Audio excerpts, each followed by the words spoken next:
When my son called me over to his house last Sunday, I thought it was some kind of emergency. His wife is 35 weeks pregnant, and my wife and I have been sitting by the phone waiting for the news that they were rushing to the hospital. Maybe that's a slight exaggeration, but you get my drift. We were excited to become grandparents, so I didn't even expect them to surprise me with an early birthday gift. "What is this?" I asked as he passed me the small envelope. My birthday wasn't for another week, so to be honest, I was thinking it had to be a simple gift card or maybe just cash. I wasn't expecting anything major. Instead, when I opened up the birthday message, I found 2 tickets to a local airfield inside. Now, I was both shocked and confused. "No, seriously, Trevor, what is this?" I said with a nervous laugh. "You've always been talking about having a little adventure and living on the edge, Dad. And well, you aren't getting any younger," he said, slipping his hands into his pockets. His wife nudged him a little and remarked, "What he means is that he hoped you could do this together before the baby comes." I had to admit, I was speechless. He was right though. As he grew up, I have always been a bit wistful about the things I've missed out on. I've never been upset about raising a family or anything like that, of course, and I've made sure to let my children know that. But I guess he must have caught on the subtle hints I was giving for the past year that I wanted to do something extraordinary. In my dreams, it had always been mountain climbing, snowboarding, or something like that. What he was offering was definitely unexpected. So we'll head out to the airfield around dawn, just as the clouds are breaking. I got in touch with Pete from college. He's got a pilot license and he can take us up as high as we want for the jump," Trevor said with a broad smile. It sounded frightening. I've never even been in a plane, and now my son was telling me that he wanted me to jump from one. But I didn't want to be rude, so I hugged him and said thanks. Over the next week, I did my best to come up with an excuse for why I couldn't go, but I googled it online and realized not only were these tickets expensive, but they weren't refundable. "It's perfectly safe, people do it all the time," my wife told me when I explained my concern to her. "I'm sure Trevor won't just have you going solo, you'll be fine," she added. I tried to push aside my doubts and worries to have a good time, convincing myself this was a once-in-a-lifetime chance to really live a little. I kept checking the weather too, thinking maybe divine intervention would prevent me from going. One time, Trevor caught me doing it and reassured me. "Don't worry, Dad, Pete said even if there is a little storm, he can fly us up. It's gonna be fine." I smiled nervously. He had no idea how scared I was. The night before the skydive, I was in the bathroom either vomiting or, well, having my dinner come out the other end. Anyway, it was my nerves and stress getting the better of me. My damn mind wouldn't calm down about something that was supposed to be fun.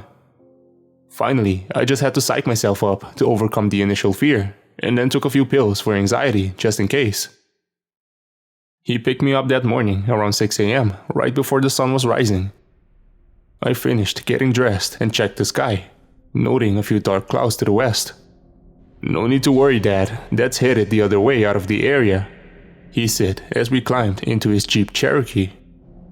The airfield was only about a 20-minute drive from my house, and the whole way I had to give myself another motivational talk in my head. "Dad, you look like you saw a ghost," Trevor teased. "Sorry, would you believe your old man is actually scared to death about this?" I said with a half smile. He gave me the stink eye. "For the past few years, you've been constantly talking about doing something like this. Don't get cold feet now," he told me. I nodded and apologized as our instructor showed up, waving excitedly at us both. "Howdy, Trevor, Bruce. Glad you both could make it. Perfect day for diving if I do say so myself," he said, walking straight over to the open hangar bay. There weren't many planes available, but it was easy to guess that the larger cargo vessel was going to be our means to get up in the clouds, since it had white doors on the side. "I'm going to do a pre-flight check. You two just sit right," Pete told us with a wink. I swallowed a gulp of air, and Trevor tapped his feet impatiently. Somewhere off in the distance, I heard the rumble of thunder, and I reached to check my phone. Oh yeah, I guess I should have mentioned this. No electronic devices should be used during the flight or the jump. People usually drop them by accident, and then it's bye-bye smartphone. So just drop them over there before we take off, Pete said, pointing to a nearby basket. Trevor complied immediately, and I checked the weather again, just to be sure that the storm really was moving away. Then again, I thought to myself, I doubt it Pete would even come out here if he thought there was a safety risk. Looks like we're good to go, Pete said as he climbed on board and started up the instruments for the control panel. The propeller started to spin, and Pete explained what was going to happen next. Once I get this engine revved, we will be going to about 13,000 feet in the next 19 minutes. In the meantime, I'm going to go over a bit of basic parachute safety, he shouted over the roar of the engine. Trevor and I both did our best to listen as he piloted us higher and higher. The altitude and the velocity we were traveling at was enough to make my stomach do some tricks. It was making it difficult to focus on what he was telling us. Then, as we broke the first layer of clouds, Pete got silent as he looked toward the open sky. Something wrong? I asked. He had just been explaining how to put on the safety vest when he got dead quiet, and remarked, "Just kinda weird. Looks like we got a storm cell in the area. I'll try to fly us a little south." I looked out the window next to my seat to get a good look at the patch of clouds that had him concerned, realizing I had never seen a storm from this angle. Above the clouds, watching moisture gently rise and swirl and form a cluster was both beautiful and astonishing. I'm not an expert on this, but it did seem to move a lot faster than I thought a normal patch of clouds would. Is that storm following us?" I asked hesitantly. Saying it out loud sounded bizarre. I was being irrational, I told myself, but neither Trevor or Pete said a word as we flew toward the lower atmosphere to prepare for the jump. "We'll need to dive a little early, just to be safe," Pete told us as he repeated some of the instructions for the parachute.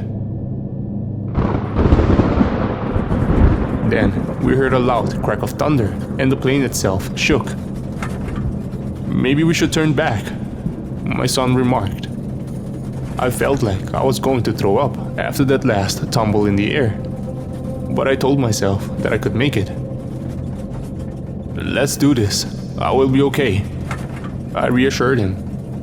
Pete got us to a steady altitude and checked the cloud cover. For the moment, everything looked clear. "This is as good a spot as any," he told us. Then we saw that same dark storm cell push through the cloud cover, swirling like a hive of bees toward us, and I felt my heart drop. It seemed like the cloud was observing us the way a stalking predator would. Then, before I could even ask my son what he thought, a long streak of lightning ripped across the sky and smashed into the cockpit of the plane. "Holy shit," Pete said, grabbing a hold of the controls to keep us level. "What was that?" I asked. Pete jerked the controls of the small aircraft up, forcing me to grab a hold of my seat as I felt my lunch go to the bottom of my stomach. Then he whirled back around and went northwest, shouting, "We got something on our tails. I don't know what, but it's nasty." Trevor and I looked toward the way we had come, both of us speechless with panic as we saw the strange large mass of clouds push toward us. The predator was on the hunt. "Do you have your parachute ready?" Pete shouted. Another bolt of lightning struck the right wing, smashing apart a third of the plating as he struggled to stay airborne. "You need to jump now," Pete insisted. I looked at Trevor for confirmation as more of the strange energy rocketed towards our tiny craft and the plane started to experience power failure. "Come on, Dad!" he shouted as he opened the cargo doors and stared down the seemingly infinite gap between us and the ground. "Dive! Go!" Pete insisted as the black storm cloud was about to swarm us all. Trevor leapt first, his body immediately getting caught in the winds of the clouds and falling away from the plane to the east. I held onto the side of the plane, my pulse racing as I looked to Pete. He opened his mouth to give another command, but never got the chance. Another large bolt of lightning pierced through the cockpit and ripped him from his seat, his screams echoing across the expanse for miles as I put one foot on edge toward the jump. It was now or never. I closed my eyes and plummeted. Immediately, it felt like all the oxygen had left my lungs as I fell and tumbled end over end from the plane. In one flash of my view, I saw the black cloud swarm our plane, tearing it apart the way termites would. It couldn't possibly be just another storm cell, I thought to myself. This was a breathing organism, commanding the elements to consume us as food. Then I was hurtling towards the ground, my entire life flashing before my eyes as I searched the white sky for any sign of Trevor. I saw him, arms outstretched about 5 yards away, using the specialized suit he was wearing to ride the air down and encouraging me to do the same. I was trying to not think of what just happened to Pete and to focus on everything we would need to do to make it to the ground and survive. "Don't pull the parachute until I tell you when," Trevor shouted over the roar of the wind. My brain was still trying to catch up with the decision to even jump from the plane when I heard a loud explosion above, and Trevor said, "Don't look up!" The wind was hitting me as my body got closer and closer to the point of no return. Then, the drowning noise of the rushing air was overwhelmed by the sound of the storm. "Now, Dad! Do it now!" My son shouted as he reached for his pull string and got ready for the launch of the parachute. Then, the swarm of black clouds was already on top of him as he hit the pull cord and his body shot upward. I looked up, watching as Trevor disappeared from my sight and holding onto the hope that he was fine. Then, the screams came. I couldn't even imagine what was happening to my son as I heard his bones break and his cries for help get louder and louder. I knew if I pulled onto the cord now, I would be caught in the maw of the bizarre creature too, so I hesitated for one more moment before I yanked on the release. It felt like I was flying for a moment. The sudden acceleration of moving downward stopped by the chute opening as I drifted and swayed towards the south. I caught a glimpse of the strange black cloud that had devoured Pete and my son, and saw it was about to start following me.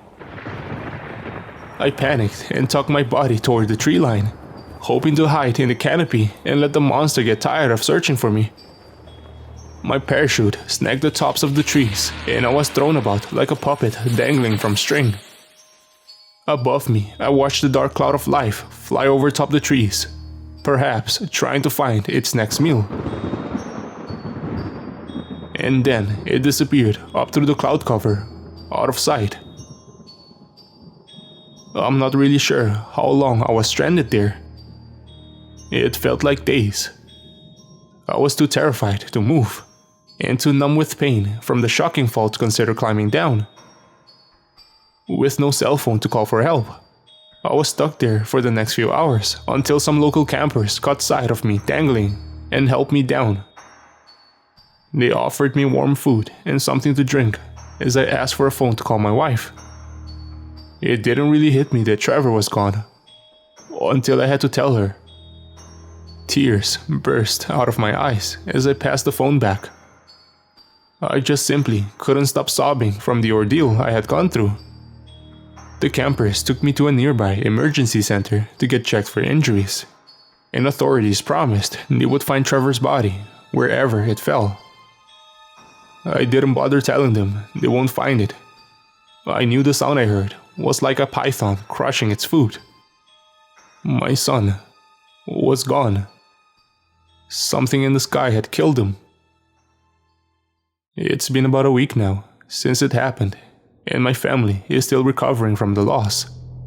But none of them know what really happened. All they think I'm experiencing now is just stress and trauma from the event, which is probably partially true. But I can't look up at the sky again and feel safe anymore. I can't hold back the truth much longer, even though I know they'll call me insane. But they need to know. Everyone does. Something unholy and evil is up there in the clouds, waiting to kill us all.